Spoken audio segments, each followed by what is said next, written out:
Olá pessoal, tudo bem? Vamos dar continuidade no nosso texto Recordar, Repetir, Elaborar, na nossa aula do Recordar, Repetir, Elaborar, texto do Freud. Eu passei para vocês o texto escrito, espero que vocês tenham lido. Na aula passada, na videoconferência passada, para tirar dúvidas, né? Alguns alunos já trouxeram algumas dúvidas desse texto, que eu achei bem bacana. E hoje a gente vai dar continuidade nele então, certo? Bem, a gente viu então sobre o esquecimento, né?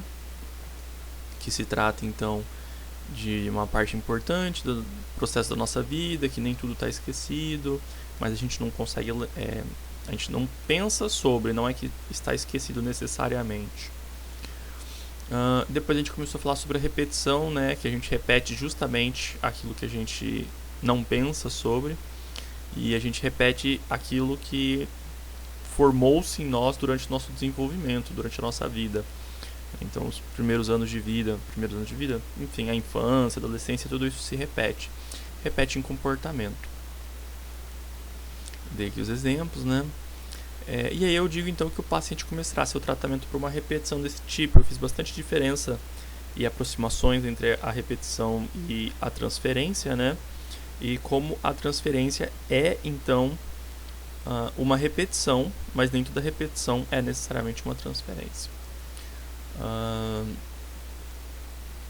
Bem, então sobre a maneira de recordar, né?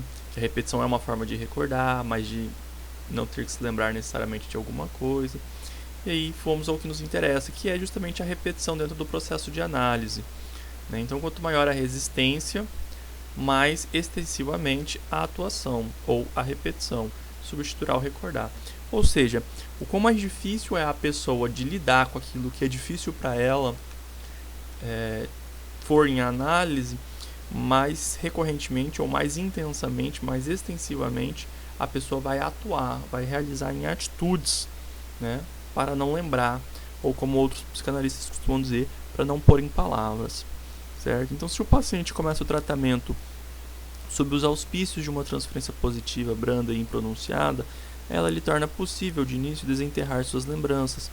Ou seja, se a pessoa entra em análise, né, começa uma transferência positiva, se a pessoa está com uma repetição positiva, ou seja, está estabelecendo uma relação afetiva, entre aspas, legal, né, no sentido de ter um sentimento afável em relação ao terapeuta, tudo isso é muito bom e ajuda muito no desenvolvimento, mas não nos enganamos, não nos enganemos, talvez Freud dissesse alguma coisa como isso, porque na medida em que a análise vai progredindo, né, no passar do tempo e no avanço do processo analítico, a transferência vai se tornar hostil em algum momento ou excessivamente intensa e, portanto, precisando de repressão. O recordar imediatamente abre caminho à atuação. Então a gente não pode se enganar achando que vai ser sempre um mar de rosas, né? Vai ser sempre um passeio no parque, muito pelo contrário. Conforme a gente for chegando na parte mais difícil, né, naquela parte em que a pessoa não quer se comunicar, não quer falar sobre, é que a gente vai começando então a entrar nessa repetição em ato, né, em ação, e não em palavras. E aí Freud se pergunta, né, o que então repete em análise? E ele diz então que repete tudo aquilo que for de fonte de origem reprimida, né? Tudo aquilo que a pessoa, entre aspas, não se lembra, e eu digo entre aspas justamente por conta daquilo que a gente já discutiu no começo da aula, né? Aquilo que a pessoa não pensa, daquilo que a pessoa não associa, daquilo que a pessoa não se dá conta, tudo aquilo que a pessoa não se dá conta é repetido, então. Então, se eu não me dou conta do que eu estou fazendo em um determinado momento ou circunstância, eu vou repetir aquilo. Então, as minhas inibições e atitudes inviáveis, né? Isso é repetido, as minhas inibições. Né? Então, eu recorrentemente vou colocar frente ao processo analítico, em ato, aquilo que eu não consigo dizer, certo? Meus traços patológicos de caráter, ou seja, aquilo que é inconveniente socialmente falando, ou aquilo que se torna destoante das relações sociais, é trazido, né, novamente ao processo terapêutico. Freud usa patológico e, assim, do perspectiva da neurose, enquanto uma patologia, de fato é patológico. Mas para os nossos tempos a gente tem que abrandar, né? A gente não pode compreender como traço patológico somente o uso do DSM-5. A gente tem que ter em mente que esse patológico está mais no campo das neuroses, certo? Então acho que não é abrandar, mas reposicionar teoricamente, né? Não cometer esse equívoco em pensar em DSM-5. E ele também, o paciente, né, repete todos os seus sintomas durante o tratamento. E aí sintoma como solução de compromisso, né, como aquele resultado, aquela resposta que o seu psiquismo dá para coisas que são, para as pulsões que exigem satisfação, mas, né, que tem aí a sua satisfação sendo negada pela consciência, ou não pela consciência, mas pelo super-eu, ou de alguma forma pelo princípio da realidade. E aí a gente pensa então tempo na análise. Por que o Freud coloca essa questão do tempo na análise? Pela questão da repetição, né? Como assim a repetição? A gente vai repetindo tanto. Como que vai se dando essa repetição? Quanto tempo dura essa repetição, né? Quanto tempo a gente vai levar em repetição para conseguir resolver a situação? E aí Freud diz então, para nós se torna claro que a condição doente do analisando não pode cessar com o início da análise, ou seja, não é só começar que vai resolver. Devemos tratar sua doença não como como assunto histórico, mas como um poder atual. E a gente não se confunda, né? Eu acho que talvez eu estou dizendo não se confunda porque eu acabei de dar uma aula de sócio histórica, então pega pra mim. Mas o ponto aqui é, a gente não tem que pensar no que o paciente está dizendo como uma coisa que aconteceu há muito tempo atrás e que, entende, isso não tem importância mais, ou tem importância reduzida porque foi há muito tempo, ou coisa do tipo. A gente tem que entender que o que ele está dizendo aqui agora tem efeito na vida dele aqui e agora, né? Isso é importante aqui e agora. Falar aqui agora parece meio humanista, né? Mas enfim, é nesse sentido de um poder atual, de um poder que realmente tem impactos no cotidiano da vida do paciente. Então, a repetição em análise, finalmente. Fazer repetir no tratamento analítico, segundo a nova técnica, significa conjurar. Conjurar é invocar, é produzir, né? Invocar. Uma fração da vida real. E por isso não pode ser inócuo e irrepreensível em todos os casos. A isso se relaciona todo aquele problema de, abre aspas, desculpa, gente, abre aspas, piora durante a terapia, fecha aspas, frequentemente inevitável. Ou seja, né, ele está falando que a repetição em análise é quando o paciente põe dentro da análise, põe em cena, põe na relação terapêutica, põe na transferência, algo que é da vida particular dele, né? Então é a vida real, aquilo que ele realmente sente e sofre na vida, ele traz e coloca dentro do espaço da análise, certo? Ele põe, né, a análise ou melhor dizendo, ele põe a vida em análise de fato, né? E isso se relaciona ao problema de piora durante a terapia. Ou seja, parece que durante a terapia, durante esse processo de colocar, né, a dificuldade dele, o aspecto adoecido dele na transferência, ele passa a sensação de que ele está piorando, né, de que a coisa está se tornando pior. Mas não é que está se tornando pior, ele só está colocando à tona aquilo que é o problema e que a gente está trabalhando, né? Então, não se trata de uma piora. Às vezes, uma das possíveis resistências, ou melhor dizendo, uma das possíveis expressões da resistência é o afastamento do processo terapêutico, né? Ele tentar se desvencilhar, parar de ir e tudo mais. E isso pode ser considerado uma piora, mas não é uma piora necessariamente, é só parte do processo. Sintoma, né? O que exatamente seria o sintoma? Então, vamos pensar um pouquinho melhor o sintoma, apesar de já dar uma boa explicada no slide anterior. A reconciliação com o reprimido que se manifesta nos sintomas é assim preparada desde o início, mas também se admite uma certa tolerância para o estado enfermo. Então, essa reconciliação com o reprimido é um sintoma, né?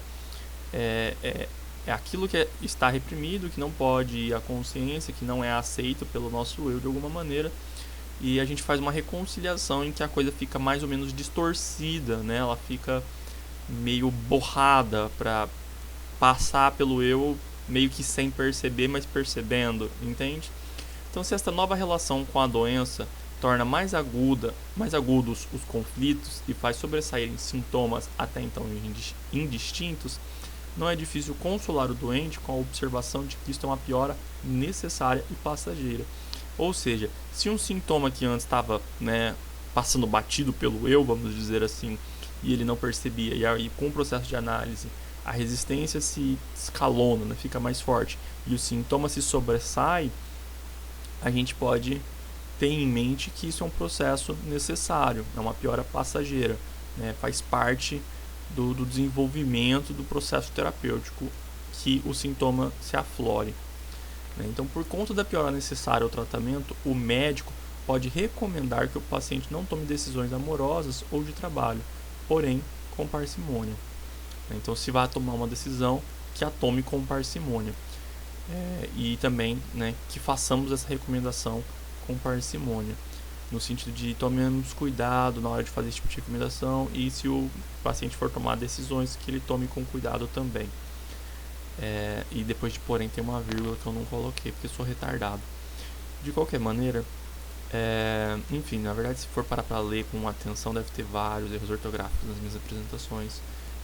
Enfim, né, dando continuidade, por que ele diz isso? Porque no momento que ele está no processo de análise, nós estamos no processo de análise, nós estamos particularmente suscetíveis às nossas neuroses, né? Então, por isso é importante que a gente tome muito cuidado no desenvolver das nossas vidas sob efeito de neurose. No entanto, se nós olharmos no processo histórico, a gente vai ver que, né, como a gente já trabalhou isso em outras aulas, Freud fazia esses processos de análise durante 1 hora por dia, todos os dias da semana, menos domingo, e os seus processos de análise duravam 3, 4 anos ou coisas do gênero. E agora a gente já não fala mais nesse processo, né? As coisas já são um pouco diferentes. Então, ainda podemos fazer esta recomendação, não há problema, mas tendo em vista que a pessoa não pode parar a vida dela, né? Ela não pode não tomar decisões amorosas ou de trabalho por longos períodos da vida. E tendo em mente também que decisões amorosas e de trabalho naquela época eram tomadas de uma maneira muito diferente das de hoje em dia, né? Antigamente, se você casasse, você não descasava lá em 1900, né? E se você fizesse uma decisão de trabalho, era realmente uma coisa um pouco mais, não sei se mais complicada, mas implicava em todo um aspecto moral, de julgamento social, que é um pouco diferente do de hoje em dia, né? Então quero mencionar como exemplo extremo o caso de uma velha senhora que repetidamente abandonava, né, a casa e o marido em estado de semi-ausência, né? A pessoa simplesmente saía vagando sem se perceber vagando. Ia para um lugar qualquer sem tomar consciência de algum motivo para essas fugas.